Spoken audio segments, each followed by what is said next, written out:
మహాగణుడా పరిశుద్ధాత్ముడవైయున్న మా ప్రభువా, మూలాధారమయ్యున్న రక్షకుడా విమోచకుడా మీకు స్తుతి స్తోత్రాలు చెల్లించుకుంటూ ఉన్నాను. ఆది అంతమయ్యున్న దేవా మీకు స్తుతి, అల్ఫా ఓమేగా మీకు వందనాలు చెల్లిస్తూ ఉన్నాను ప్రభువా. ఇదిగో నాయనా ఈ ప్రాంత కాలములో నా తండ్రి ఆత్మీయులతో సహవాసములో ఈ రీతిగా సమకూర్చి నా ప్రభువా నాయన ఇంతవరకు జరిగించిన మీ సన్నిధి అంతటిని బట్టి మీకు స్తోత్రములు వందనములు చెల్లిస్తున్నాను. ఇదిగో నాయన పాటలలో, ప్రార్థనలో, విశ్వాస ప్రమాణములో నా తండ్రి, బైబిల్ పఠనములో నాయన అయా జరిగిన ప్రతి క్రమములో మీరు తోడుగా ఉన్నారు. అందును బట్టి మీకు స్తోత్రాలు. ఇదిగో ప్రత్యేకించి నా ప్రభువ వాక్య లేఖనాల్లోనికి వెళ్ళబోతూ ఉండగా నాయన మీ దైవ సేవకులను మీ సిలువు చోట్ను మరుగుపరచండి ప్రభు. మీకు స్తోత్రాలయ్యా. ఇదిగో సాంసన్ సుజిత్ అయ్యగారిని నా ప్రభువ అయా మీరు బలపరిచి మీ నోటికి బోరై మీరు వాడుకోమని వేడుకుంటున్నానయ్యా. అయ్యా అతనికి మంచి ఆరోగ్యాన్ని మీరు దయచేయండి ప్రభు. మీకు స్తోత్రాలు. తన డ్యూటీలోనైనా పరిచర్యల్లో మీరు తోడై ఉండండి. కుటుంబాన్ని మీ చేతికి అప్పచెప్పుకుంటూ ఉన్నాను ప్రభు. మీకు వందనాలయ్యా. ఇదిగో ఈ దినమున మీరు మా కొరకు నాయన ఏమి సిద్ధపరచనై ఉన్నారో మీ దాసుల ద్వారా నాయన ఏ మాటను బయలువెడలపరచనై ఉన్నారో ప్రభు నా తండ్రి అట్టి శ్రేష్టకరమైన వాక్కులు మీ దాసులు వెదచొల్లుతూ ఉండగా నా ప్రభువ ఇదిగో నాయన అయా మంచి నేల దున్నబడిన నేల వలె నా ప్రభు మా హృదయాలను సిద్ధపరచుకోవడానికి మీ సహాయము దయచేయండి అయ్యా. శ్రేష్టకరమైన విత్తనాలు వెదచొల్లుచున్నప్పుడు మంచి నేల మీద పడేవి నూరంతలుగా ఫలించినట్లుగా నాయన మా హృదయాలలో నాటబడ్డానికి నా ప్రభువ అట్టి వాక్య లేఖనాలుగా జీవించగలగడానికి నీ కృపను అనుగ్రహించమని వేడుకుంటున్నానయ్యా. ఇదిగో సాతాండు ఎత్తుకొని పోకుండా నా ప్రభువ వినిన ప్రతి మాట నాయన అన్వయించుకోవడానికి నా ప్రభువ ఆచరించడానికి మీ సహాయము దయచేయండి దేవా. మీకు స్తోత్రాలు. ఎందుకంటే మీ వాక్యము బ్రతికించేదయ్యా. మా బాధలో ఇదే మాకు నెమ్మది కలిగించేది గనుక నా ప్రభువ బలపరిచేది, ఆదరించేది, ధైర్యపరిచేది, నిబరపరిచేది, లేవనెత్తేది మీ వాక్కులే గనుక నా తండ్రి మీకు స్తోత్రాలయ్యా. మనుష్యుడు రొట్టె వలన కాదయ్యా మీ నోట నుండి వచ్చి ప్రతి మాట వల్ల జీవిస్తాడు గనుక నాయన జీవింపచేసే నీ మాటను నా ప్రభువ నాయన అయ్యా ఈ దినమున మాకు వినిపించమని వేడుకుంటూ ఉన్నాను. వినగలిగిన చెవిని, గ్రహించగలిగిన హృదయాన్ని, అర్థము చేసుకునే మనస్సును నాయన చేరి వచ్చిన జూమ్ జాయినర్స్ అందరికీ మీరు దయచేయమని వేడుకుంటున్నానయ్యా. అయ్యా వేటిని తీసివేసుకోవాలో, వేటిని అనుసరించాలో నా ప్రభువ అయ్యా మీ వాక్యము రెండంచులు గల ఖడ్గము గదా నా ప్రభు నాయన ప్రాణాత్మ దేహాలను మూలుగులను విభజించమట్టుకు నాయన ఈ వాక్కులను దోర్చండి స్వామి. మీకు స్తుతి స్తోత్రాలు చెల్లించుకుంటూ విని విడిచిపెట్టు వారిమిగా కాక అట్టి వాక్కులను నాయన కంఠభూషణముగా ధరించుకోవడానికి మీ సహాయం దయచేయండి. మా హృదయం అనే పలక మీద ముద్రించబడ్డానికి నీ కార్యము జరిగించి నీ కృప చూపమని ఇంతవరకు జరిగిన మీ సన్నిధి అంతటిని బట్టి మీకు స్తోత్రాలు. మీదట జరగనైన ప్రతి క్రమములో మీరు తోడయ్యుండి మీ నామానికి మాత్రమే మహిమ చెల్లించుకోమని జాయిన్ అయిన ఆత్మీయులను బట్టి మీకు స్తోత్రాలు. జాయిన్ అవ్వాల్సిన వారు త్వరగా జాయిన్ అవుటకు నీ కృపా సహాయం మాకు దయచేయమని నజరేయుడైన యేసుక్రీస్తు వారి శ్రేష్టమైన నామములో అడిగి వేడుకొని ప్రార్థిస్తూ ఉన్నాను పరమ తండ్రి. ఆమేన్. ఆమేన్. ఆమేన్. ప్రైజ్ లార్డ్ సిస్టర్ గారు. దేవుని నామానికి మహిమ కలుగును గాక. Praise the lord. కూడి వచ్చిన పరిశుద్ధులందరికీ దేవుని నామంలో వందనాలండి. ఈ సమయంలో మనకు వాక్యాన్ని అందించడానికి దైవాన్ని చిత్తముగా ఏర్పరచబడిన డాక్టర్ శాంసన్ సుజిత్ కుమార్ అయ్య గారు మనకు వాక్యాన్ని అందించడానికి సిద్ధంగా ఉన్నారండి. అయ్యగారు అందరికీ సుపరిచితులే. కొత్త వారి కోసం సభా మర్యాద కోసం చిరు పరిచయం. అయ్యగారిని పరిచయం చేయడం గౌరవంగా భావిస్తా ఉన్నాను. డాక్టర్ శాంసన్ సుజిత్ కుమార్ గడ్డం గారు మెదడు మరియు వెన్నుకు సంబంధించిన అనుభవజ్ఞులైన సర్జన్ మరియు వేదాంత విద్యను అభ్యసించిన దేవుని సేవకులు. సిఎంసి వెల్లూరులో ఉన్నత విద్యను అభ్యసించి ఆ సంస్థ నుండి వైద్యునిగా అనేక సంవత్సరాలు సేవలు అందించారు. విద్యార్థిగాను వైద్యునిగాను డాక్టర్ సుజిత్ కుమార్ అయ్య గారు అనేక అత్యున్నత పురస్కారాలు అందుకున్నారు. వారు ఎసెన్షియల్ ఫియర్ ఆఫ్ పిలిగ్రమ్ అను గ్రంథమును కూడా రచించారు.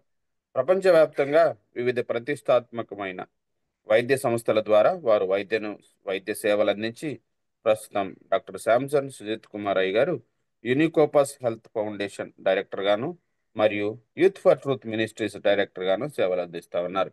అయ్యగారి కుటుంబాన్ని దేవుడు దీవించిన విధానాన్ని బట్టి దేవునికి వందనాలండి. వెల్కమ్ టు అయ్యగారు. ప్లీజ్ అండి.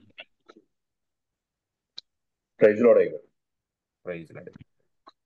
దేవుడి నామంలో అందరికి శుభములండి. మరి దేవుడు ఇచ్చినటువంటి గొప్ప సమయాన్ని బట్టి దేవునికి వందనాలు చెల్లిస్తూ సమస్త ఘనత మహిమ దేవునికి చెల్లును కాక. మనమందరం కూడా మరి కొరింథీయులు రాసినటువంటి 2వ పత్రిక 3వ అధ్యాయము మరి 18వ వచనం చదువుకున్నాం. కొరింథీయులకు రాసినటువంటి 2వ పత్రిక 3వ అధ్యాయము మరి 18వ వచనం. మనమందరమును ముసుగు లేని ముఖముతో ప్రభువు యొక్క మహిమను అద్దము వలె ప్రతిఫలింప చేయుచు మహిమ నుండి అధిక మహిమ పొందుచు ప్రభువుకు ఆత్మ చేత ఆ పోలికగానే మార్చబడుచున్నాము. చిన్న ప్రార్థన చేస్తున్నాం. పరిశుద్ధుడైన తండ్రి, దేవా, నాయన, మేమందరం కూడా ఉదయకాల సమయంలో నీ సన్నిధిలో చేరి నేను స్తుతించడానికి, గణపరచడానికి, వాక్యాన్ని ధ్యానించడానికి ఇచ్చిన గొప్ప అవకాశాన్ని బట్టి స్తోత్రం నాయన. మీరు మాతో మాట్లాడమని, దేవుడు మాకు కావలసిన ఆహారాన్ని మీరు అనుగ్రహించమని, చిన్న ప్రార్థన చేత అంగీకరించమని యేసు నామమున అడిగి వేడుకొంచున్నాము తండ్రి. ఆమేన్. ఆమేన్. Praise lord. మరి దేవుని యందు ప్రియమైనటువంటి వారులారా, మరి దేవుడి ఇచ్చిన అవకాశం బట్టి దేవుడికి మరొకసారి వందనాలు చెల్లిస్తూ మరి ప్రేమతో నన్ను ఆహ్వానించినటువంటి మీ అందరికి కూడా నా యొక్క హృదయపూర్వక వందనాలు. మరి ఇక్కడ వాక్యంలో మనం చూసినట్టయితే మనమందరము ముసుగు లేని ముఖముతో ప్రభు యొక్క మహిమను అద్దము వలె ప్రతిఫలింప చేయించను. మరి ప్రభు యొక్క మహిమ అనే మాటలు ఇక్కడ మనం చూస్తాం. ఇంగ్లీష్ లో the glory of the lord. మరి దేవుని యొక్క మహిమ, ప్రభు యొక్క మహిమను గురించి మనం కొద్ది సమయము దేవుని సన్నిధిలో గడుపుతామండి. మరి దేవుని యొక్క మహిమ, ప్రభు యొక్క మహిమ, గ్లోరీ ఆఫ్ గాడ్ అని మనం ఏదైతే అంటామో, మరి అది కాకుండా మరి దేవునికి మహిమ, గ్లోరీ టు గాడ్ అని అంటాం. సో ఈ రెండు కూడా కొద్దిగా వ్యత్యాసం ఉన్నటువంటి మాటలు. గ్లోరీ ఆఫ్ గాడ్ అంటే ప్రభు యొక్క మహిమ. గ్లోరీ ఆఫ్ గాడ్, ప్రభు యొక్క మహిమ అంటే ప్రభువును మనము వర్ణింపలేము. మనకు మనుషులుగా మనకంత జ్ఞానము లేదు. ఆయన కృపను బట్టి మరి ఆయన మనకు ఎంతగా తను తాను బయలుపరుచుకున్నాడో దానిని బట్టి మరి వాక్యంలో పాత నిబంధన, క్రొత్త నిబంధన వాక్యంలో దేవుడు తను తాను ఏ రకంగానైతే మనం బయలుపరుచుకున్నాడో దానిని బట్టి మనం ఆయన యొక్క మహిమను గురించి తెలుసుకుందాం. మరి మహిమ అంటే మనకు ఆయన యొక్క గొప్ప ఉనికి. ఆయన ఎక్కడ ఉంటాడో అక్కడ ఆయన మహిమ ఉంటుంది.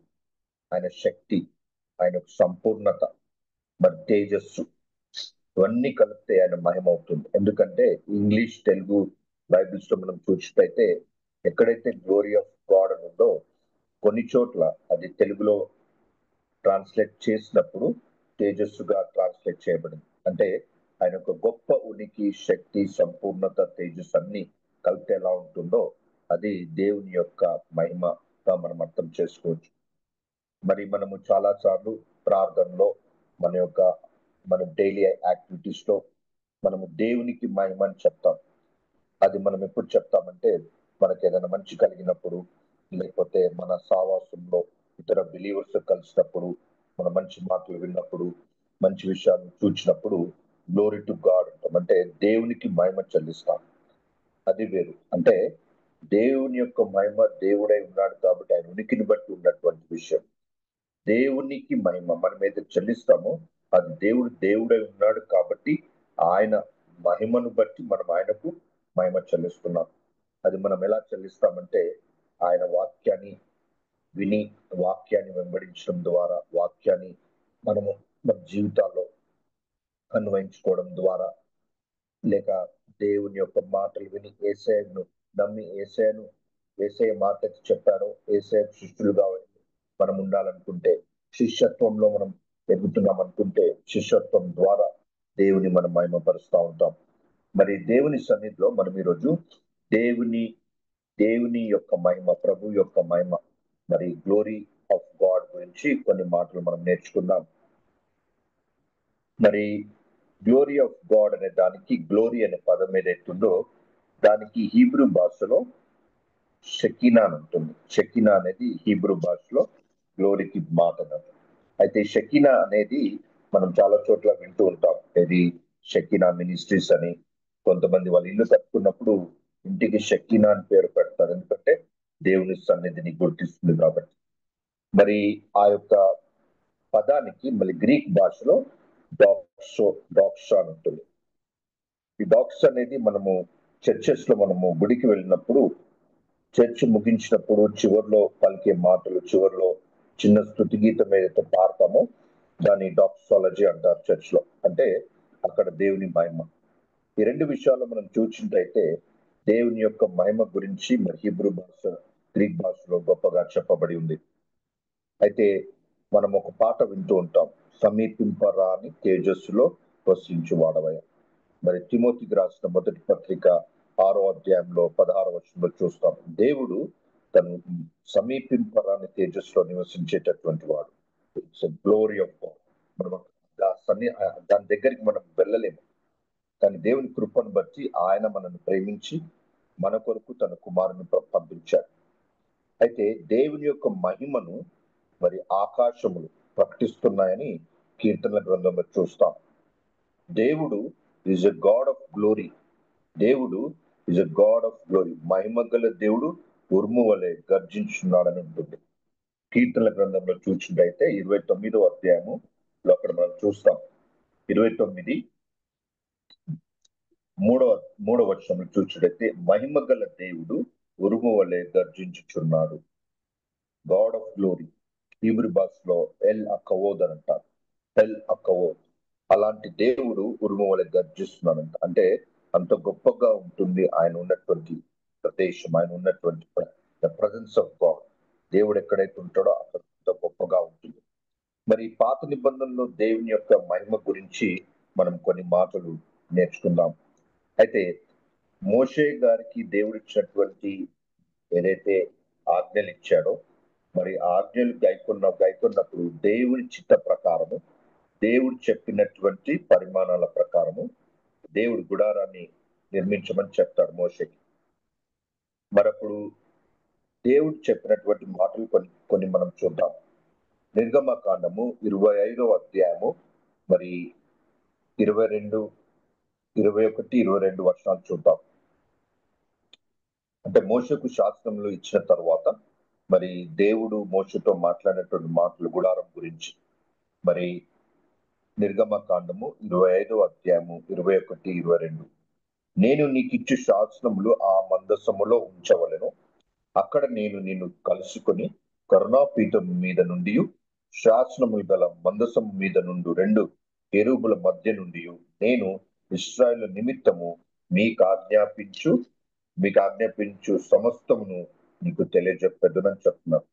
అంటే మందసము పైన ఆ కేరూబుల మధ్య నుండి కరుణాపీఠము అక్కడ నుండి దేవుడు నేను అక్కడ ఉంటాను, అక్కడ నుండి మీతో మాట్లాడతానని దేవుడు వారు సెలవిచ్చాడు. అంటే వారు ఆ యొక్క గుడారం నిర్మించిన తర్వాత మరి అతి పరిశుద్ధ స్థలములో ఉన్నటువంటి మందస్సము పైన అక్కడ కేరూబుల మధ్య పీఠము మీద దేవుడు వారితో కలుసుకున్నట్టు మాట్లాడుతున్నట్టు మనం చూస్తాం. అయితే ఎప్పటి వరకైతే వారు దేవుని నమ్మారో, ఎప్పటి వరకైతే జీవం గల దేవుని వారు నమ్మి విశ్వాసంతో దేవుడు చెప్పింది చేశారో అప్పటి వరకు అలా కొనసాగుతూ ఉండింది. అయితే అది ఎలా కొనసాగిందంటే మరి ఆ నిర్గమకాండము 40వ చివరి అధ్యాయంలో చూద్దాం. చివరి అధ్యాయం నిర్గమకాండము 40వ అధ్యాయంలో ఆ గుడారంలో ఏం జరిగిందో మనం చూద్దాం. నిర్గమకాండము 40వ అధ్యాయము 34వ వచనం నుండి చదువుతాం. అప్పుడు మేఘము ప్రత్యక్షపు గుడారమును కమ్మగా యెహోవా తేజస్సు మందిరమును నింపెను. అంటే వాళ్ళ మందిరం అంతా తయారు చేసినటువంటి తర్వాత జరిగినటువంటి విషయం. ఆ మేఘము మందిరము మీద నిలిచిన చేత మందిరము యెహోవా తేజస్సుతో నిండెను గనుక, ఇది ఇంగ్లీష్ లో ఏమంటుందంటే యెహోవా తేజస్సు, glory of God fill that tabernacle అంటుంది. సో యెహోవా తేజస్సుతో నిండెను గనుక మోషే ప్రత్యక్షపు గుడారములోనికి వెళ్ళలేకుండాను. అంటే అది తేజస్సు అంత గొప్పగా ఉంటుంది కాబట్టి వారెవరు కూడా ఆ గుడారంలోనికి వెళ్ళలేకపోయారు. మేఘము మందిరం మీద నుండి పైకి వెళ్ళినప్పుడెల్లను ఇశ్రాయేలీయులు ప్రయాణమైపోయి, ఇదే వారి ప్రయాణ పద్ధతి. ఆ మేఘము పైకి వెళ్ళని ఎడల అది వెళ్ళు దినము వరకు వారు ప్రయాణము చేయకుండిరి అని మనం చూస్తాం. అంటే అంత గొప్పగా దేవుని సన్నిధి, దేవుని యొక్క మహిమ వారితో కూడా అలా వెళ్తూ ఉంది. అంటే దేవుడు వారికి ఎంతగా ప్రేమించి వారితో కూడా ఉన్నారో మనం చూస్తాం. కానీ అలా కొన్ని దినాలు గడిచిన తర్వాత మరి వాళ్ళు దేవుడు వారికి వాగ్దానం ఇచ్చినటువంటి ప్రదేశంలోకి, కానాన్ దేశంలోకి వెళ్ళిన తర్వాత మరి అప్పుడు జరిగినటువంటి విషయాన్ని మనం గమనిద్దాం. అప్పుడు ఈ యొక్క దేవుని మహిమ ఏమైందో మనం చూద్దాం. సమూయేలు మొదటి గ్రంథంలో మనం చూసినట్టయితే 4వ అధ్యాయంలో చూద్దాం. మనందరికి తెలిసినటువంటి విషయం. 4వ అధ్యాయము, సమూయేలు మొదటి గ్రంథము 4వ అధ్యాయము మరి 19వ వచనం నుండి మనం చూసినట్టయితే అక్కడ మనందరికి తెలిసిన విషయం ఏంటంటే ఏలీ ప్రవక్త చనిపోతాడు. మరి కుమారుడు ఫినియాస్ కూడా, ఓఫ్ని ఫినియాస్ కూడా చనిపోతాడు. అయితే ఫినియాస్ యొక్క భార్య ఎవరైతే ఉంటుందో ఆమె గర్భంతో ఉంటుంది. అప్పుడు ఆమె గర్భము ఏదైతే ఉంటుందో అప్పుడు అక్కడ ఆమెకు ఒక శిశువు పుడతాడు. ఆ శిశువునికి విషయమై అక్కడ జరిగినటువంటి సంభాషణ మనం గమనించినట్టయితే మరి 20వ వచనం నుంచి చూద్దాం. ఆమె మృతి నొందుచుండగా దగ్గర నిల్చున్న స్త్రీలు ఆమెతో భయపడవద్దు, కుమారుని కంచివని. కానీ ఆమె ప్రత్యుత్తరం మీయకయు లక్ష్య పెట్టకయు నుండినదై దేవుని మందసము పట్టబడినదను సంగతిని తన మామయు పెనిమిటియు చనిపోయిన సంగతిని తెలుసుకొని ప్రభావము ఇశ్రాయేలులో నుండి పోయినని చెప్పి తన బిడ్డకు ఈకాబోదు అని పేరు పెట్టెను. దేవుని మందసము పట్టబడిపోయినందున ప్రభావము ఇశ్రాయేలులో నుండి చెరపట్టబడిపోయినని ఆమె చెప్పెను. The glory of the lord departed అని ఉంటుంది ఫ్రమ్ ఇజ్రాయెల్. ఎందుకంటే మందసాన్ని వాళ్ళు బయటికి తీసుకొచ్చి ఆ యుద్ధంలోకి తీసుకెళ్తారు. మరి ఇక్కడ మనం గమనించినట్టయితే అంటే ఏ దేవుని మహిమ అయితే వారితో కూడా ఉండిందో ఆ దేవుని మహిమ వారిని ఇశ్రాయేలును విడిచి వెళ్ళినట్టుగా చూస్తాం. అంటే వారు ఎప్పుడైతే తప్పు చేశారో, దేవునికి విరుద్ధంగా పనిచేస్తూ దేవుడు చెప్పినట్టు చేయక వారు ఉన్నారో, దేవుని యొక్క మహిమ వారిని విడిచిపెట్టినట్టుగా మనం చూస్తాం. తర్వాత మనందరికి తెలుసు, రాజైన దావీదు మందిరాన్ని కట్టాలనుకుంటాడు. కానీ దేవుని ప్రణాళికను బట్టి తన కుమారుడైనటువంటి సొలొమోను ఆ మందిరాన్ని కడతారు. మరి ఆ సొలొమోను కట్టినటువంటి మందిరం గురించి మనం చూసినట్టయితే దినవృత్తాంతములు 2వ గ్రంథము మరి 7వ అధ్యాయంలో చూద్దాం. దినవృత్తాంతములు 2వ గ్రంథము 7వ అధ్యాయము మొదటి కొన్ని వచనాలు చూద్దాం. సొలొమోను తాను చేయు ప్రార్థనను ముగించినప్పుడు అగ్ని ఆకాశం నుండి దిగి దహన బలులను ఇతరమైన బలులను దహించెను. యెహోవా తేజస్సు మందిరం నిండెను. యెహోవా తేజస్సుతో మందిరం నిండినందున యాజకులు అందులో ప్రవేశింపలేకయుండిరి అని ఉంటుంది. తర్వాత అగ్నియు యెహోవా తేజస్సును మందిరం మీదికి దిగగా చూచి ఇశ్రాయేలందరూ సాష్టాంగ నమస్కారం చేసి యెహోవా దయాళుడు, ఆయన కృప నిరంతరం ఉండునని చెప్పి ఆయనను ఆరాధించి స్తుతించినట్టు. హల్లెలూయా. అంటే ఆ ఇశ్రాయేలును విడిచి వెళ్ళినటువంటి ఒక మహిమ మరి ఆ ఆలయంలో తిరిగి ఎప్పుడు వచ్చిందంటే మళ్ళీ వాళ్ళందరూ కూడా దేవుని నమ్మి దేవుడు చెప్పినట్టుగా ఆలయాన్ని కట్టి మరి ఆ యొక్క ఆలయాన్ని ప్రతిష్ఠించినప్పుడు మరి అక్కడ జరిగినటువంటి ప్రార్థనలను బట్టి వాటిని అంగీకరించినట్టుగా దేవుని సన్నిధి నుండి బయలుదేరినటువంటి అగ్ని ఆకాశం నుండి దిగి దహన బలులను దహించడం చూస్తాం. దేవుని యొక్క తేజస్సు అంటే glory of the lord fill the temple. మళ్ళీ ఎంతగా ఉండిందంటే ఆ యొక్క మహిమ మరి అక్కడికి అందులోకి ఎవరు కూడా ప్రవేశింపలేకపోయారు. అంటే చూడండి, దేవుని యొక్క మహిమ తిరిగి ఆలయంలోకి రావడం మనం చూస్తాం. మరి ఎప్పటి వరకైతే వారు దేవుని నమ్మి, ఎప్పటి వరకైతే దేవుని యొక్క పద్ధతులను ఆజ్ఞలు గాయకొని వాటిని పాటిస్తూ ఉన్నారో దేవుడు వారితో కూడా ఉన్నాడు. మరి కొన్ని రాజులు తర్వాత రాజులు వచ్చిన తర్వాత కొంతమంది వాళ్ళు చేసిన తప్పులను బట్టి మరి ఇశ్రాయేలు తను చేసిన తప్పులను బట్టి దేవుడి ప్రణాళికలో దేవుడు వారిని మరి ఇతర దేశాల రాజులకు అప్పగిస్తాడు. మరి మనం చూస్తాం, అది ఇతర దేశానికి సంబంధించిన రాజులు వాళ్ళు వచ్చి ఆ యొక్క ఆలయాన్ని అంటే ఏదైతే సొలొమోన్ రాజు అంత గొప్పగా కట్టించాడో ఆలయాన్ని పూర్తిగా ధ్వంసం చేసినట్టుగా మనం చూస్తాం. మరి అలా ధ్వంసం చేయబడినటువంటి ఆలయం గురించి మనం కొన్ని మాటలు చూసినట్టయితే అదే దినవృత్తాంతములు 2వ గ్రంథంలో మనం కొన్ని మాటలు చూస్తాం. 19వ వచనం, చివరి అధ్యాయము 36వ అధ్యాయము 19వ వచనము. అదియుగాక కల్దీయులు దేవుని మందిరమును తగులబెట్టి యెరూషలేములో ప్రాకారము పడగొట్టి దాని యొక్క నగరులన్నిటిని కాల్చివేసిరి అని అక్కడ వస్తువులన్నీ కూడా తీసుకుపోయినట్టుగా చూస్తాం. అంటే the temple was defiled by other people. మరి దేవుని మహిమ వచ్చి నింపి దాన్ని శుద్ధీకరించినప్పుడు దేవుని యొక్క ఆరాధన ఎక్కడ జరుగుతుందో అది పవిత్రంగా ఉండాలని దేవుడే పైనుండి అగ్ని పంపించి అంతగా మహిమతో నింపబడినటువంటి ఆలయము చివరిగా ఈ రకంగా మారిపోయింది. ఎందుకంటే వారు ఇశ్రాయేలు చేసినటువంటి తప్పులను బట్టి. మరి ఈ యొక్క ఆలయం ఇలా ఇలా ఇలా ఆలయం విషయంలో ఇలా జరిగినప్పుడు మరి ప్రవక్త అయినట్టు హెచ్కేల్ గ్రంథంలో చూసినట్టయితే అక్కడ ఏమని ఉంటుందంటే దేవుని యొక్క మహిమ మందిరం విడిచి వెళ్ళినట్టుగా మనం చూస్తాం. అది అప్పుడు జరిగింది. మళ్ళీ క్రీస్తు రెండవ రాకడలో కూడా మళ్ళీ తిరిగి రివర్స్ డైరెక్షన్ లో వస్తుందని మనము నమ్ముతాం. మరి హెచ్కేల్ గ్రంథంలో మీకు సమయం ఉన్నప్పుడు మరి దయచేసి ఇంటికి వెళ్ళిన తర్వాత హెచ్కేల్ గ్రంథము 8, 10, 11 అధ్యాయాలు మనం చదివినట్టయితే అక్కడ మనం కొన్ని విషయాలు చూస్తాం.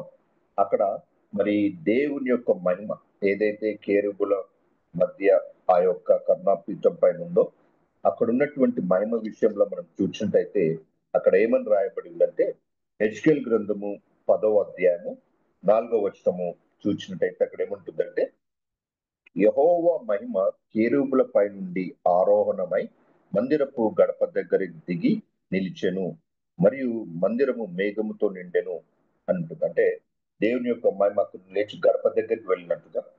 మరి తర్వాత 18వ వచనం చూస్తే గడప దగ్గర నుండి తూర్పు దిక్కున్నటువంటి ద్వారం దగ్గరికి వెళ్ళినట్టు. మరి 11వ అధ్యాయంలో చూస్తే ఆ తూర్పు దిక్కున ద్వారం నుండి యెరూషలేము బయట ఉన్నటువంటి తూర్పు దిక్కున్నటువంటి పర్వతం మీదకి వెళ్ళినట్టుగా మనం చూస్తాం. అంటే దేవుని యొక్క మహిమ మరి యెరూషలేమును వీడి వెళ్ళిపోయినట్టుగా మనం చూస్తాం. మరి యేసయ్య రెండవ రాకడలో మరి దేవుడు అదే తూర్పు దిక్కున్నటువంటి ఆ పర్వతము ఒలీవల కొండ పైనే తిరిగి దిగి వస్తాడు. మరి తూర్పు దిక్కు నుండి వస్తాడని మనం అందరం నమ్ముతాం. మరి దేవుని యందు ప్రియమైనటువంటి వారలారా, మన జీవితాలు ఎలా ఉన్నాయి? మరి మనం దేవుని హృదయపూర్వకంగా వెంబడిస్తున్నామా, లేక ఇశ్రాయేలు లాగా వెంబడించి కొన్ని రోజులు వెంబడించి మరి మన యొక్క are we showing our back to the lord? మరి మనం దేవుని నుండి తిరిగి మన ఇష్టం వచ్చినటువంటి పనులు చేస్తున్నామా? ఇది మనం బాగా ప్రశ్నించుకోవాల్సినటువంటి విషయం. ఎందుకంటే దేవుని సన్నిధి మనతో ఉండడం, మనలో ఉండడం అనేది చాలా ముఖ్యమైనటువంటి విషయం. దేవుడి మనం విడిచి వెళ్ళకూడదు. అందుకోసమే దావీదు ఏమంటాడు, do not cost me away from your presence. నీ సన్నిధి నుండి నన్ను తరిమివేయకు దేవా అని దావీదు పలికిన మాటల్లో మనం చూస్తాం. Do not cost me away from your presence. మరి మన జీవితాలు ఎలా ఉన్నాయి? అయితే ఈ సొలొమోను మందిరం అంటే మొదటి గుడారంలో ఆ విధంగా జరిగింది. సొలొమోను కట్టిన మందిరంలో ఆ విధంగా జరిగింది. మరి సొలొమోను కట్టినటువంటి మందిరంలో నుండి మరి యొక్క దేవుని మహిమ తిరిగి వెళ్ళినప్పుడు ఆ విషయమై మరి మనందరికి తెలిసిన విషయం ఏంటంటే చెరపట్టబడిన వారిలో నుండి కొంతమంది తిరిగి వచ్చి జెరుబ్బాబెలు, నెహెమియా మరి వారు మందిరాన్ని గోడను కట్టినట్టుగా మనం చూస్తాం. కానీ భౌతికంగా చూస్తే ఈ యొక్క మందిరం ఏదైతే కట్టబడిందో, జెరుబ్బాబెలు రెండవ మందిరము ఏదైతే కట్టబడిందో అది మొదటి సొలొమోను కట్టినటువంటి ఆ యొక్క మందిరానికి పోలిక, ఫిజికల్ గా అంటే బాహ్యంగా చూసినట్టయితే ఏ రకంగా కూడా సమానంగా ఉండలేదు. ఎందుకంటే సొలొమోను గారు కట్టినటువంటి గొప్ప ఎన్నో వస్తువులు సేకరించి కట్టారు. చెరపట్టబడి వారి నుండి తిరిగి వచ్చిన వాళ్ళు వారికి ఉన్నటువంటి ఆ యొక్క డొనేషన్స్ ని బట్టి, వారికి ఉన్న వాళ్ళు సమర్పించుకున్న వాటిని బట్టి ఆ యొక్క మందిరాన్ని కట్టినట్టుగా చూస్తాం. కానీ హగ్గై గ్రంథము 2వ అధ్యాయము 9వ వచనంలో ఏమనుంటుందంటే ఈ కడవరి మందిరం యొక్క మహిమ మునుపటి మందిరం యొక్క మహిమను మించునని సైన్యములకు అధిపతి యెహోవా సెలవిస్తున్నాడని చెప్పబడింది. అంటే ఆ రెండవ మందిరము బయటికి చూడడానికి అంత గొప్పగా లేకపోయినా గానీ ఆ రెండవ మందిరం యొక్క మహిమ మొదటి మందిరం కంటే గొప్పగా ఉంటుందని దేవుడు ఇక్కడ సెలవిచ్చినట్టుగా మనం చూస్తాం. అది ఎప్పుడు జరిగిందంటే యేసయ్య గారు ఈ లోకంలోకి జన్మించినప్పుడు. యేసయ్య గారు ఈ లోకంలోకి జన్మించినప్పుడు అక్కడ యేసయ్య గారు అక్కడ తన పరిచర్య చేసినప్పుడు, తను శిశువుగా ఉన్నప్పుడు మందిరం తీసుకుని వచ్చారు తల్లిదండ్రులు. తర్వాత తను పరిచర్య చేసినప్పుడు కూడా ఆయనే మందిరంలో తిరిగాడు. అంటే దేవుని యొక్క మహిమ నిజంగా మందిరంలో నింపబడింది. ఆ మహిమ ముందు ఉన్నటువంటి మహిమ కంటే ఎంతో గొప్ప మహిమ. అది దేవుడు హగ్గై గ్రంథంలో 2వ అధ్యాయం 9వ వచనం చెప్పినట్టుగా మనం చూస్తాం. మరి దేవుని యందు ప్రియమైనటువంటి వారలారా, మరి మనము యేసయ్యని ఎంతగా నమ్ముచున్నాం. ఎందుకంటే ఇప్పుడు మనము యేసయ్యని నమ్మి ఆయన బిలీవర్స్ గా, ఆయన నమ్మినటువంటి అండ్ విశ్వాసులుగా మనం జీవిస్తున్నాం. మనం ఆయన యందు విశ్వాసం కలిగి ఉంటే మనము ఇప్పుడు దేవుని మహిమను ఏ రకంగా అర్థం చేసుకోవాలి. ఇప్పుడు మనం దేవుని మహిమను అర్థం చేసుకోవాలంటే మరి మనం కొన్ని విషయాలు జీవం గల గ్రంథం నుండి కొన్ని సత్యాలు మనం నేర్చుకోవాలి. మొదటిది ఏంటిదంటే, మనందరం నమ్మినటువంటి విషయం ఏంటంటే, మనం దేవుని నమ్మితే, యేసయ్యని నమ్మితే యేసయ్య మనలోకి వస్తాడు, పరిశుద్ధాత్మ దేవ మనలో ఉంటాడు. మరి దానిని బట్టి మనం కలుగబోయేటటువంటి గొప్ప ఆశీర్వాదాన్ని మనం గమనించినట్టయితే ఆ ఆశీర్వాదాన్ని మనం చూద్దాం. ఎఫెసీయులకు రాసిన పత్రిక 2వ అధ్యాయము మనందరికి తెలిసిందే. ఎఫెసీయులకు రాసిన పత్రిక 2వ అధ్యాయము మరి 21, 22 వచనాలు చూద్దాం. ప్రతి కట్టడమును ఆయనలో చక్కగా అమర్చబడి ప్రభువునందు పరిశుద్ధమైన దేవాలయ మగుటకు వృద్ధి పొందుచున్నది. ఆయనలో మీరు కూడా ఆత్మ మూలముగా దేవునికి నివాస స్థలమై ఉండుటకు కట్టబడుచున్నారు. ఇది మనం మొదటిగా నమ్మాల్సిన విషయం. ఇంకా కట్టబడుచున్నాం. దేవుని యొక్క చర్చ్ ఇంకా కట్టబడుతూ ఉంది. మరి పేతురు గ్రంథంలో కూడా మనం చూస్తాం, ఆయన జీవం గల రాయి, మనం కూడా జీవం గల రాళ్ళ వలె ఒక స్పిరిచువల్ హౌస్ గా మనం కట్టబడుచు ఉన్నాం. అది నమ్మాలి. ఎందుకంటే దేవుడు ఆత్మ గనక ఆయన నివాస స్థలం ఎక్కడ ఉంటుంది? ఆ రకంగా కట్టబడినటువంటి ఆలయంలో, స్పిరిచువల్ హౌస్. అది మొదటగా మనం అర్థం చేసుకోవాలంటే ఎంతో గొప్ప ఆశీర్వాదం. చూడండి, అంటే దేవుడే మనలో ఉన్నాడంటే దేవుని యొక్క ఉనికి, దేవుని యొక్క మహిమ మనలో ఉందని మనం అర్థం చేయాలి. అలా ఆ రకంగా ఇంకా కట్టబడుచున్నాం. బీయింగ్ డన్, ఇంకా కట్టబడుచున్నాం. ఇంకా దేవుని యొక్క church, we are all being built into that spiritual house. అయితే మరి రెండవ విషయం ఏంటంటే, మనం చదువుకున్నటువంటి వాక్యం మరి కొరింథీయులకు రాసినటువంటి 2వ పత్రిక మరి 3వ అధ్యాయము 18వ వచనం చూసినట్టయితే, మనమందరమును ముసుగులేని ముఖముతో ప్రభు యొక్క మహిమను అద్దము వలె ప్రతిఫలింప చేయుచు మహిమ నుండి అధిక మహిమను పొందుచు ప్రభువుకు ఆత్మ చేత ఆ పోలికగానే మార్చబడుచున్నాము. కొలసు రాసిన పత్రికలు ఏమంటుందంటే, జీవం గల దేవుడు అంటే యేసయ్య గారు దేవుని యొక్క క్రీస్తు మహిమకు నిరీక్షణ ఉన్నాడని ఉంటుంది. కొలస్సులకు రాసినటువంటి పత్రిక 1వ అధ్యాయంలో. అయితే ఇక్కడ మనం చూసినట్టయితే ఇక్కడ ఏమనుంది? మనమందరం కూడా ముసుగు లేని ముఖముతో ప్రభువు యొక్క మహిమను అద్దము వలె ప్రతిఫలింప చేయుచు మహిమ నుండి అధిక మహిమ పొందుచు ప్రభువు ఆత్మ చేత ఆ పోలికగానే మార్చబడుచున్నాము. దయచేసి మీరు ఇంటికి వెళ్ళిన తర్వాత ఈ అధ్యాయం చదవండి. ఇక్కడ జరిగిన విషయం ఏంటో మనము చూసినట్టయితే, మరి మోషేకు దేవుడు మోషే ద్వారా ధర్మశాస్త్రాన్ని అనుగ్రహించాడు.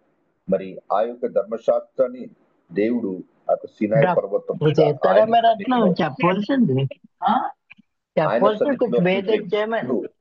అక్కడ జరిగినటువంటి విషయం ఏంటంటే, ఆ యొక్క పరిచర్య ఏదైతే మోషేకి ఇవ్వబడిందో దాని గురించి ఇక్కడ 7వ వచనంలో ఏమంటుందంటే, 7:8లో మరణ కారణమగు పరిచర్య అని ఉంటుంది. అంటే మోషే ద్వారా ఏదైతే ధర్మశాస్త్రం వచ్చిందో దాన్ని ఎవరు కూడా హృదయపూర్వకంగా ఆచరించలేకపోయారు. వారి విశ్వాసంతో కాక వారి యొక్క పనుల ద్వారా దాన్ని ఆచరించడానికి ప్రయత్నం చేశారు. కాబట్టి దానివల్ల ఎవరు కూడా నిజమైనటువంటి రక్షణ ఉండదు. మనము అందుకోసమే దాన్ని మరణ కారణముకు పరిచర్యగా ఇక్కడ పేర్కొనబడింది. మరి ఆ మరణకారమ పరిచర్య తీసుకుని వచ్చినటువంటి మోషే గారి విషయం మనం చూసినట్టయితే, దేవుని సన్నిధిలో సమయం గడిపి కిందికి దిగి వచ్చినట్టు మోషే గారి యొక్క ముఖము మరి ప్రకాశించినట్టుగా, ఎంతగా ప్రకాశించి మహిమతో ప్రకాశించినట్టుగా ఎంతగా ప్రకాశించిందంటే తనతో కూడా ఉన్నటువంటి ఇశ్రాయేలు అది చూడలేకపోయారంట. అయితే మోషే ఏం చేస్తాడంటే తన ముఖానికి ముసుగు వేసుకున్నారు. మరి మోషే ముఖానికి ముసుగు వేసుకున్నప్పుడు ఆ యొక్క మహిమ ఏదైతే ఆయన ముఖం పైన ఉండిందో అది దినదినము కొద్దిగా తగ్గిపోతుంటుంది. కాబట్టి అది చూడకూడదని మోషే గారు ముసుగు వేసుకున్నట్టుగా మనం చూస్తాం. అయితే ఈ ముసుగు మరి వాక్యరీతిగా మనం చూసినట్టయితే ఈ ముసుగు అనేది హృదయముల పైన ఉండేటటువంటి ముసుగుగా పేర్కొనబడింది. ఎందుకంటే ఇప్పటికీ ఈ రోజు వరకు కూడా యూదులు ఎవరైతే ఉన్నారో, ధర్మశాస్త్రాన్ని ఎవరైతే నమ్ముతున్నారో, ఇంకా యేసయ్యను ఎవరైతే నమ్మలేరో వారి హృదయాల పైన ఈ ముసుగు ఇంకా ఉందని ఇక్కడ వాక్యంలో పేర్కొనబడింది. అయితే ఈ ముసుగు ఎప్పుడు తీయబడుతుందంటే క్రీస్తులో మాత్రమే. 14వ వచనంలో చూస్తాం, అది క్రీస్తునందు కొట్టవేయబడినని వారికి తేటపరచబడక ఆ ముసుగు వారిపైన ఇంకా నిలిచి ఉంది.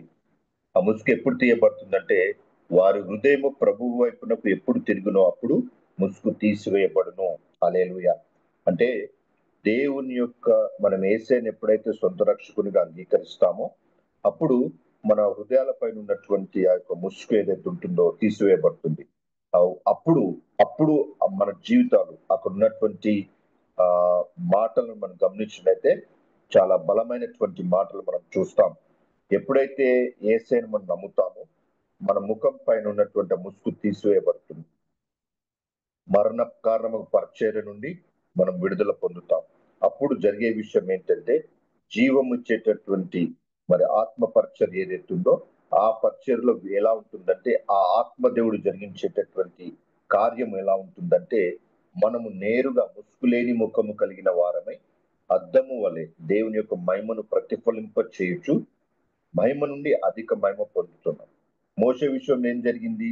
దినదినానికి ఆ మహిమ తగ్గుతూ వచ్చింది, కొద్దిగా తగ్గుతూ వచ్చింది. కానీ ఈ పరిచర్యలో ఆత్మ పరిచర్య జీవము నిత్య జీవముకు ఆధారమైనటువంటి రక్షణ మరి ఆత్మ దేవుని పరిచర్య ఏదైతే ఉందో దాని ద్వారా కలిగేటటువంటి భయం ఎలా ఉంటుందంటే దినదినము పెరుగుతుందంట. ఎందుకంటే మనము ముసుగులేని ముఖము కలిగిన వారమై దేవుని యొక్క మహిమను అద్దము వలె ప్రతిఫలింప చేయుచు, మహిమ నుండి అధిక మహిమ పొందుచు మరి ప్రభువు ఆత్మ చేత ఆ పోలికగానే మార్చబడుచున్నాము. హల్లెలూయా. ఏ పోలికగా మార్చబడుచున్నాము? ఏ పోలికనైతే దేవుడు మనల్ని సృష్టించాడో ఆది కాండంలో, ఏ పోలికనైతే ఆదాము అవ్వ పోగొట్టుకున్నారో ఆ పోలికను తిరిగి పొందాలంటే జరగాల్సిన విషయం ఇది.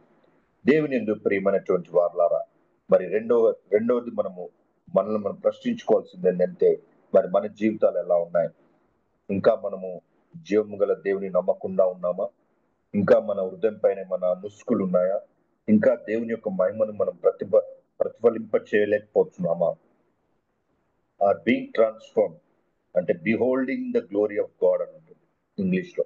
అంటే అది మనం చేస్తున్నామా లేకపోతే చేయలేకపోతున్నాము అంటే అర్థం ఏంటంటే ఇంకా మన హృదయాల పైన ఇంకా ముసుగు, మన హృదయాలంటే హృదయము, మన ముఖం పైన ఇంకా ముసుగుంది.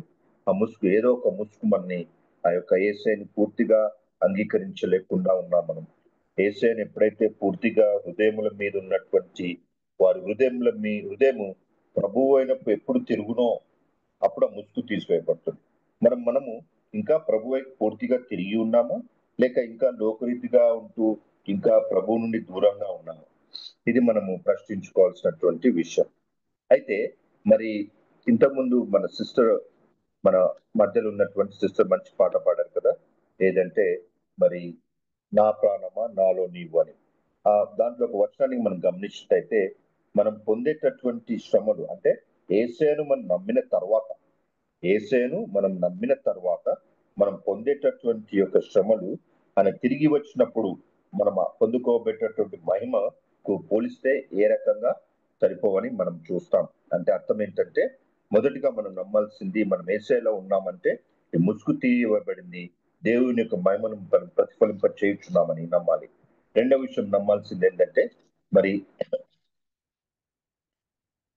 ఏసే యొక్క కొలసీలకు రాసిన పత్రిక మరి 3వ అధ్యాయంలో 4వ వచనం చూస్తే, మనకు జీవమై ఉన్న క్రీస్తు ప్రత్యక్షమైనప్పుడు మీరును ఆయనతో కూడా మహిమయందు ప్రత్యక్షపరచబడుదురు. హల్లెలూయా, హల్లెలూయా, ప్రైజ్ లార్డ్. ఎంత గొప్ప విషయం చూడండి. అంటే క్రీస్తు యొక్క రెండవ రాకడలో ఆయనలో ప్రత్యక్షపరచబడు మహిమలో మనము కూడా ఆయన ఆ మహిమయందు ప్రత్యక్షపరచబడతామని చాలా స్పష్టంగా ఉంది. మరి ఇప్పుడు మనం ఉంటున్నటువంటి ఈ జీవితంలో, అంటే భూమి పైన మనం జీవిస్తున్నటువంటి ఈ జీవితంలో మనము ఆ యొక్క మహిమ, అంటే క్రీస్తు, అంటే యేసయ్య గారు వచ్చి మన భూమి పైన పరిచర్య చేశారు, చనిపోయి తిరిగి వెళ్ళారు. ఆయన వెళ్లే ముందు దేవుని మహిమగా ఈ లోకంలో ఉన్నట్టుగా మనం చూస్తాం. మరి గొల్లలు యేసయ్య గారు జన్మించినప్పుడు మరి గొల్లల మధ్యలో జరిగినటువంటి, గొల్లల దగ్గరికి దూత వెళ్ళినప్పుడు అక్కడ ఒక విషయం జరుగుతుంది. అది మనం ఒకసారి చూద్దాం.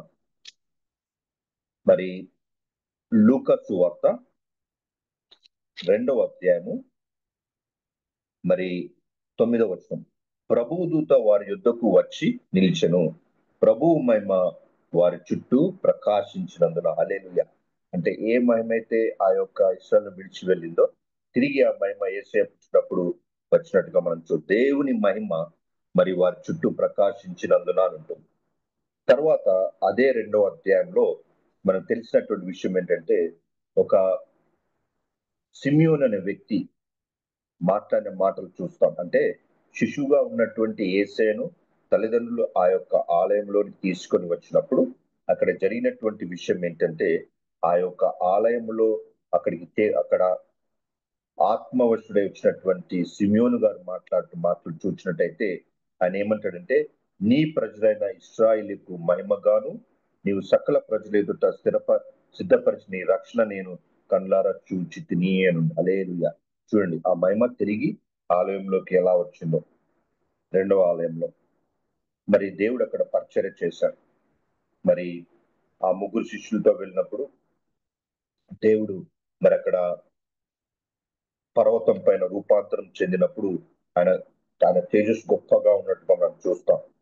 అంటే దేవుని యొక్క మహిమగా యేసయ్య గారు ఈ లోకంలో జీవించారు.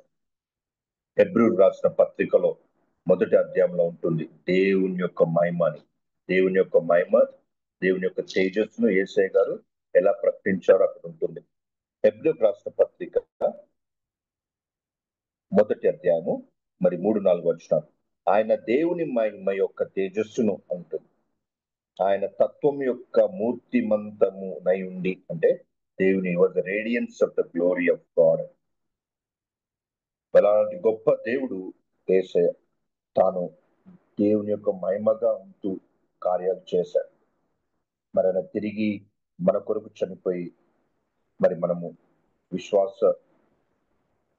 మనం ఏదైతే అపోజిల్స్ క్రీడ్ చదువుకున్నామో దాంట్లో చాలా చక్కగా మనము ప్రతిసారి చెప్తాం ఏంటంటే, మన కొరకు చనిపోయాడు, మరి సమాధిలో పెట్టబడ్డాడు, 3వ దినాన లేచి తిరిగి పైకి వెళ్ళి దేవుని యొక్క కుడి పార్శ్వమున కూర్చొని ఉన్నాడు. ఆ దేవుడు యేసయ్య గారు మరి తిరిగి వస్తాడు, ఆయన మహిమతో వస్తాడు. ఆయన మహిమలో మనం ప్రత్యక్షపడతామా అనేది మనం ప్రశ్నించుకోవాలి. యేసయ్యలో మనం ఉంటే, ఆయన మనం నమ్మితే తప్పకుండా జరుగుతుందని మనం విశ్వసించాలి. మరి ఈ లోకంలో మనము విశ్వాసులుగా ఉన్నప్పుడు తప్పకుండా మనకు విశ్వాసులుగా యేసయ్య కొరకు మనము జీవిస్తున్నట్టయితే, యేసయ్య కొరకు మనం పనిచేయడానికి ప్రయత్నం చేస్తున్నట్టయితే అప్పుడు తప్పకుండా ఈ లోకంలో మనకు కష్టాలు ఉంటాయి. అది ఇరుకైన మార్గంగానే ఉంటుంది. అయితే మనం పడే కష్టాలకు అప్పుడు మనము యేసయ్య రెండో రాకడలో పొందబోయేటటువంటి మహిమకు మరి ఆ విషయము మనము రోమా గ్రంథంలో చూస్తాం. రోమా గ్రంథము 8వ అధ్యాయము 18వ వచనం. మనిడల ప్రత్యక్షము కాబో మహిమ ఎదుట ఇప్పటి కాలపు శ్రమలు ఎన్నతగినవి కావని ఎంచుచున్నాము. మరి పేతురు రాసిన మొదటి పత్రిక 4వ అధ్యాయంలో ఏమంటుందంటే, మనం క్రీస్తు కొరకు నిందలు పడుతున్నట్టయితే దేవుని యొక్క ఆత్మ, అంటే ఏ ఆత్మ అంటే దేవుని మహిమ ఆత్మ మన మీద నిలుస్తుంది. The spirit of glory of God will rest upon us అని ఉంటుంది. మరి మహిమ స్వరూపి అయిన ఆత్మ మన పైన నిలుస్తుందని చాలా చక్కగా రాయబడింది. మరి దేవుని ఎందుకు ప్రియమైనటువంటి వాళ్ళారా, మరి మనం ఈ లోకంలో యేసయ్య గురించి, యేసయ్య కొరకు, ఆయన నామం కొరకు ఎంతగా మనం శ్రమ పడడానికి ఇష్టపడుతున్నాం. దేవుడి ఇచ్చినటువంటి గొప్ప ఆశీర్వాదం ఏంటంటే, మరి అలా శ్రమపడే వారి పైనంట మరి మహిమ స్వరూపైన ఆత్మ, spirit of glory of God rest upon them అంటుంది. ఎంత గొప్ప ఆశీర్వాదం చూడండి. మరి దేవుడు మనలో ప్రకాశించాడు. అది ఎందుకు మనలో ప్రకాశించాడు అంటే, చీకటి నుండి వెలుగమ్మని చెప్పినటువంటి దేవుడే మనలో ప్రకాశించాడు అంటే, ఎందుకంటే మనకు ఆ యొక్క జ్ఞానం, ఏ జ్ఞానం అంటే glory of God in the face of Christ. క్రీస్తులో మనం దేవుని యొక్క మహిమ యొక్క జ్ఞానాన్ని మనం తెలుసుకోవడానికి దేవుడు మనలో ప్రకాశించాడు. ఎంత గొప్ప విషయం చూడండి. మరి దేవుని యందు ప్రేమైనటువంటి వారలారా, మనం ఈ లోకంలో ఎలాంటి జీవితాలు జీవిస్తున్నాం? గుడారం వచ్చినప్పుడు దేవుని మహిమ నిండింది, మరి గుడారాన్ని విడిచి వెళ్ళిపోయింది, ఇష్టాలను విడిచి వెళ్ళిపోయింది. మరి మొదటి ఆలయం కట్టినప్పుడు దేవుని మహిమ నిండింది, మరి వారు చేసిన పనులను బట్టి మొదటి ఆలయాన్ని విడిచి వెళ్ళింది. మరి యేసయ్యగా మరి ఆ రెండో ఆలయంలో తిరిగి దేవుని మహిమ ప్రకాశింపబడింది. మరి యేసయ్య గారు దేవుని చనిపోయి మన కొరకు ఇప్పుడు తండ్రి అయిన దేవుని కుడి పార్శ్వంలో కూర్చొని ఉన్నారు. ఆయన తిరిగి మళ్ళీ అదే పర్వతం ఏదైతే పర్వతం ఉంటుంది, ఈస్ట్ ఆఫ్ జెరూసలేం ఉందో, మౌంట్ ఆఫ్ ఒలివ్స్ అని మనం నమ్ముతామో, అక్కడ తిరిగి వస్తాడు తప్పకుండా. మరి ఆయన వచ్చినప్పుడు ఆయన మహిమ తిరిగి భూమి పైకి వస్తుంది. అప్పటి వరకు ఆ మహిమను దేవుని మహిమను మనం యేసయ్యను నమ్మితే ముసుగులేని ముఖము గల వారై ఆ మహిమను ప్రతిఫలింప చేయడానికి దేవుడు ఇష్టపడుతూ ఉన్నాడు. మనం దేవుడు ఆలయం ఉన్నాడు కాబట్టి, ఆత్మైన దేవుడు మనలో ఆత్మ మందిరముగా కట్టబడుచు మనందరిలో దేవుడు నివసించడానికి ఇష్టపడుతూ ఉన్నాడు. ఇంకా కట్టబడుచున్నాం.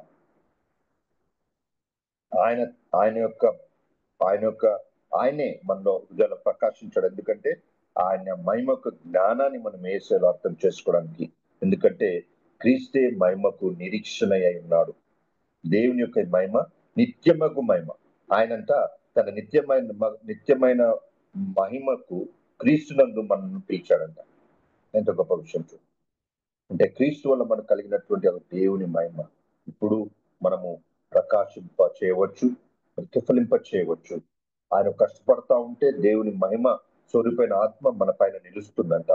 మరి ఆయన తిరిగి వచ్చినప్పుడు ఆయన యొక్క మహిమలో ఆయన మహిమలో పాల్పంచుకుంటామంట. అక్కడ మనం చదివిన రీతిగా మరి దేవుని యొక్క మహిమ అక్కడ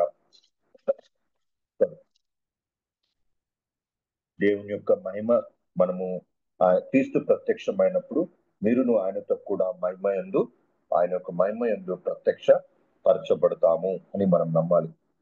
దేవుని యందు ప్రియమైనటువంటి వారలారా, ఈ లోకంలో ఉన్నటువంటి లోకరీతిగా ఉన్నటువంటి మహిమను, లోకంలో చాలా మహిమ కలిగినటువంటి విషయాలు, మరి సాతాను చీకటి శక్తి ఎన్నో విషయాలు మనకు మహిమకరంగా కనిపిస్తాయి. ఎన్నో విషయాల్లో మనం ఆ యొక్క గ్లోరీని చూస్తాం. Glory of the world. మనుషుల మాటలు అలా ఉంటాయి. Oh look at the glory of the person, oh look at the glory of this building, oh look at the glory of this country అంట. కానీ అవన్నీ కూడా టెంపరరీ. అవన్నీ కూడా ఎప్పటికీ నిలిచి ఉండేటివి కాదు. కేవలము దేవుని మహిమయే నిత్యము నిలిచేటటువంటి మహిమ. ఎందుకంటే ఆయనే ది గాడ్ ఆఫ్ గ్లోరీ, అంటే మహిమ దేవుడై ఉన్నాడు. గాడ్ ఆఫ్ గ్లోరీ ఆయనే. ఎల్ అక్కవోద్, మహిమ గాడ్ ఆఫ్ గ్లోరీ అని మనం నమ్మాలి.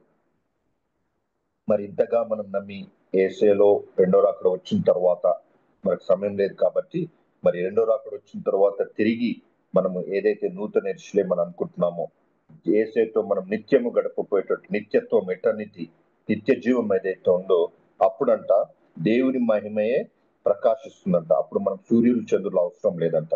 అది ప్రకటన గ్రంథంలో ఉంటుంది. దేవుని మహిమతోటే ఆ యొక్క నూతన యెరూషలేము ప్రకాశించుచున్నది అని ఉంటుంది. అక్కడ సూర్య చంద్రులు అవసరం లేదండి. అంటే ఎంత గొప్ప విషయం చూడండి. ఆయన ఎంత గొప్ప దేవుడు, మనల్ని ప్రేమించి ఆయన యొక్క మహిమను మనం పాత నిబంధనలో, క్రొత్త నిబంధనలో, ఇప్పుడున్నటువంటి జీవితంలో, మరి రానున్నటువంటి నిత్య జీవంలో ఎలాగా మనతో పంచుకుంటున్నాడో చూడండి. మరి అలాంటి గొప్ప దేవునికి మనము వారసులమై ఉన్నాము. మళ్ళీ ఏంటి ఆ వారసత్వాన్ని మనం కలిగి ఉంటే దేవుని పిల్లలుగా, దేవుని బిడ్డలుగా ఈ లోకంలో జీవిస్తూ ఉన్నాము.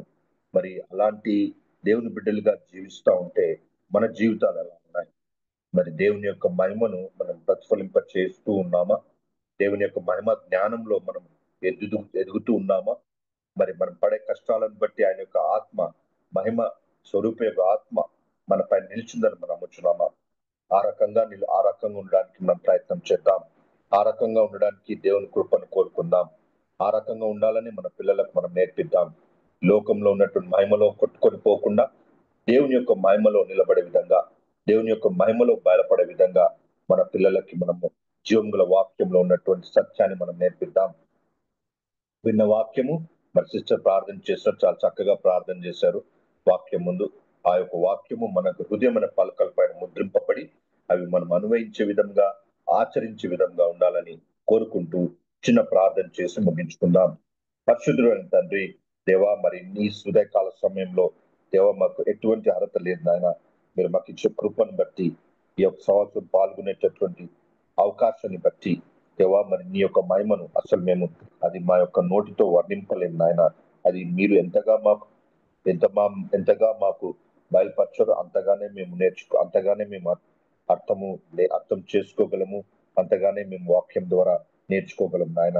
దేవా, అది నేర్చుకొని ఇంకా యొక్క మహిమ జ్ఞానంలో, ఏసేలోని మహిమ జ్ఞానంలో మేము ఎదిగినట్లుగా, మరి లోకంలో మేము జీవిస్తుండగా నీ కొరకు ఎన్ని నిందలు పాలైనా దేవా, మీ యొక్క మహిమ స్వరూప ఆత్మ మా పైన నిలిచిందని నమ్మి దేవా, మరి మా యొక్క ముసుగులేని ముఖముతో, ఏసైలో కొట్టివేయబడినటువంటి ఆ యొక్క ముసుగులేని ముఖముతో దేవా, మరి మీ యొక్క మహిమను అద్దము వలె ప్రతిఫలింప చేయొచ్చు, మహిమ నుండి అధిక మహిమ పొందుచు నీకు మహిమకరమైన జీవితాలు జీవించే విధంగా మమ్మల్ని బలపరచుమని, స్థిరపరచుమని చిన్న ప్రార్థనతో అంగీకరించమని యేసు నామం అడిగి వేడుకొంచున్నాము తండ్రి. ఆమేన్, ఆమేన్, ఆమేన్. Thank you pastor.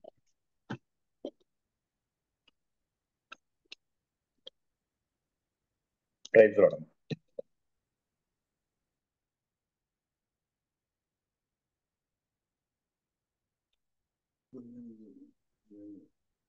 దేవుని నామంలో ఇప్పటి వరకు the glory of the lord అనే అంశం మీద అద్భుతమైన వాక్య పరిచర్య చేసిన డాక్టర్ శాంసన్ సుజిత్ అయ్య గారికి వర్చువల్ ప్రేయర్ ఫెలోషిప్ తరపున కృతజ్ఞతలండి.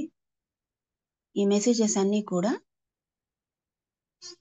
యూట్యూబ్లో అనుదినం అప్లోడ్ చేయబడుతున్నాయి. బాబీ రత్నాకర్ అని కానీ లేదా వర్చువల్ ప్రేయర్ ఫెలోషిప్ అని కానీ టైప్ చేసి మన బంధువులకు మరియు మన స్నేహితులకు షేర్ చేయవచ్చు, లేదా మనం మరోసారి వినవచ్చు. ముగింపు ప్రార్థన మరియు ఆశీర్వాదం ఇవ్వవలసిందిగా పాస్టర్ విజయ్ కుమార్ గారిని మనవి చేస్తున్నానండి. మరి డాక్టర్ విజయ్ కుమారి గారి ఆరోగ్యం కొరకు కూడా ప్రార్థన చేయండి. ప్రార్థన చేసుకున్నామండి. అత్యంత కృపా కనికరమైన పరలోకమందున మా తండ్రి, మీ ఘనమైన శ్రేష్టమైన నామానికి వందనాలు. ఉదయకాలంలో మరి మంచి విషయాలను తండ్రి మాకు తెలియజేయడానికి అయ్యగారు శాంసన్ గారిని మాకు గుర్తుపరిచి ముసుగు అనేటువంటి విషయాలు మాలో ఉన్నప్పుడు మరి నీతి, మరి తండ్రి మహిమ ఆయనకి చెందవలసినటువంటి మహిమ చెందలేదని అది తీసేసుకోవాలని మీరు చక్కగా మాకు వర్ణించారు. మా హృదయమును వెలిగించడానికి, మమ్మల్ని వెలుగులో నడిపించడానికి ఆయన ఆలయమై ఈ లోకానికి వచ్చి శరీరంగా, స్థలగా మరి అన్ని విషయాలను మాకు సహాయం చేశాడు. అలాగే తండ్రి 33.5 సంవత్సరం లోకంలో ఉండి 3.5 సంవత్సరం దేవాలయంలో తిరిగి ఆయన మహిమ యొక్క పరిస్థితిని అనేకులు తెలుసుకున్నట్లుగా కార్యకార్య చేసి ఉంటున్నాడు తండ్రి. మీకు స్తోత్రాలనైనా. కనుక తండ్రి, మరి కొరింథీ పత్రికలో ఉన్న ప్రజలు మరి వాళ్ళ యొక్క స్థితిని బట్టి వారి ముసుగు తెరవబడలేదు కనుక ఆయన మహిమను తెలుసుకోవడానికి వారి ముసుగులు తీసివేసుకోవాలని ఎంతగా చక్కగా వర్ణించినందుకు మీకు స్తోత్రాలు చెల్లిస్తున్నాం. ఈరోజు కూడా అనేక మంది వాక్యానుసారమైనటువంటి విధానంలో లేకుండా మరి ట్రెడిషనల్ గా కొనసాగేటువంటి వారికి ఈ యొక్క భాగం తండ్రి ఎంతగానో అవసరమై ఉంటున్నది. ఎందుకనగా తండ్రి, ఆయన తండ్రి మహిమా స్వరూపుడు, ఆత్మస్వరూపుడు, ప్రేమ స్వరూపుడు. ఆయన గుణాలు మనిషి మానసిక శక్తిని వైవాహిక జీవితంలో అద్భుతమైనటువంటి మరి స్థిరత్వాన్ని ఇచ్చేటువంటివి ఉంటున్నాయి కనుక ముసుగు తీసేసుకోకున్నట్లయితే లోకంలో ఉంటాం తండ్రి. ముసుగు తీసేసుకున్నట్లయితే మేము మీతో నడిచేదానికి అవకాశం ఉంటుందని అయ్యగారి ద్వారా మాకు చక్కగా వర్ణించారు. అలాగేనైనా మరి అప్లికేషన్ అమ్మగారి విజయ్ కుమార్ అమ్మగారి విషయంలో, డాక్టర్ గారి విషయంలో మీ సహాయం సహకారం అందించండి. ఇంకా జూమ్ మీటింగ్లో మరి ఒకవేళ బాగలేని పరిస్థితిలో ఉండి చెప్పలేనటువంటి వారందరినీ కూడా మీ సన్నిధానంలో తీసుకొని వస్తుంటున్నాం. అన్నిటినీ చక్కగా ఎరిగిన దేవ, వారి వారి యొక్క పరిస్థితులు ఎందు మీ యొక్క దక్షిణాస్తం నుంచి బలంతో, శక్తితో, ఆదరణతో, ప్రేమతో తండ్రి వారిని వెలుపలకు రప్పించి స్వస్థతను అనుగ్రహించండి. అలాగే వారు కోరుకున్న ఆశలను, వారు కోరుకుంటున్నటువంటి ఆ యొక్క జీవన విధానాన్ని ప్రాప్తింపజేసి ముందుకు కొనసాగించమని వేడుకుంటున్నాం. మా అందరినీ మీ యొక్క అడుగు జాడల్లో మరి తల్లి సజీవ రాళ్ళుగా మీ మందిరంలో మనం పట్టుకోవాలని వాక్యం చేత దినదినము మమ్మల్ని దర్శిస్తున్న దేవానికి వందనాలు. మరి అద్భుతమైనటువంటి సందేశాలు వినడానికి మాకు ఈ జూమ్ మీటింగ్ ఏర్పాటు చేసినటువంటి మీ కోరు పెద్దలందరినీ కూడా పేరు పేరున ఆశీర్వదించండి. మరి తండ్రి వారి ఆలోచన మీ యొక్క విధానంలో నుంచి వచ్చినది కనుక మరి ఇందులో ఎంతో మంది వాక్యం ద్వారా దీవించబడుతున్నాం. ముఖ్యంగా నా కుటుంబంలో తండ్రి ఎన్నో మేలులు, మరి తండ్రి నేను చేసే పరిచర్యలు ఎంతో అవగాహన, నేను తండ్రి ఏమీ తెలియనటువంటి నాకు ఎన్నో విషయాలు గ్రహించడానికి అవకాశం ఇస్తున్నారు. మీ స్తోత్రాలు చెల్లిస్తుంటున్నాం. బలమైనటువంటి శోధనలు ఎదుర్కోవడానికి శక్తినిస్తుంటున్నారు.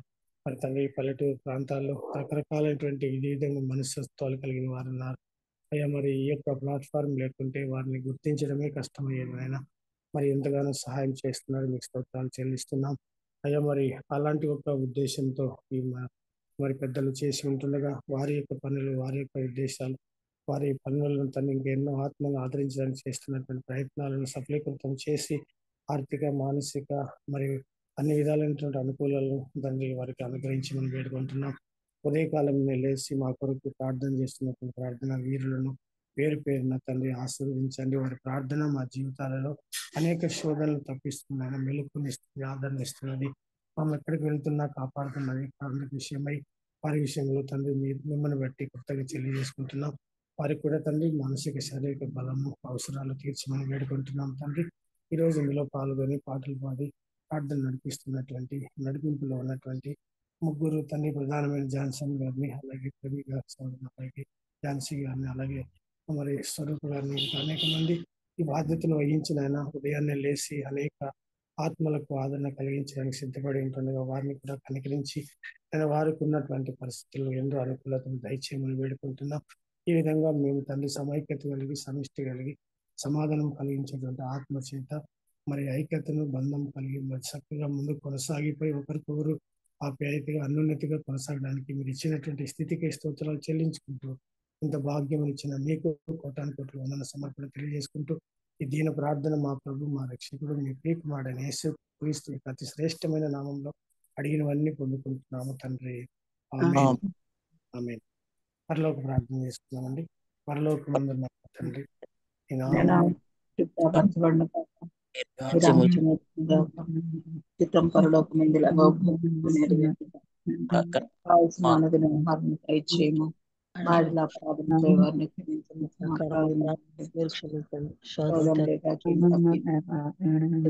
రాజ్యం, శక్తి,